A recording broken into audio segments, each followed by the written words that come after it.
قرآن میں اللہ فرماتا ہے کہ جب تم امر خیر میں مال خرچ کرتے ہو تو شیطان تمہیں ڈراتا ہے، مفلسی کا خوف ڈالتا ہے، اور مر جائیں گا، یہ 50 روپے اللہ کے رستے ہی دیتے تو آپ ہی کیوں رات گزاریں گا؟ فرشتے تیری گردن کٹ کے مار جان گے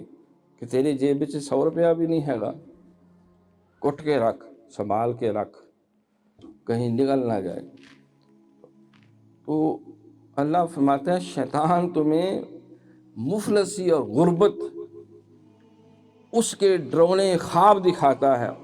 اور اللہ تمہیں خیر، برکت اور بڑھائی اور اپنے کرم کے وعدے دیتا ہے، تو پھر بھی اللہ کو چھوڑ کے شیطان کے پیچھے بھاگتے ہو، تو پھر اس نے کیا دینا ہے؟ اس کے وعدے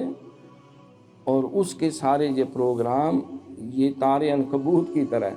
جیسا مکڑی کا جال ہوتا ہے، وہ سمجھتا ہے بڑا مضبوط گھر ہے میرا،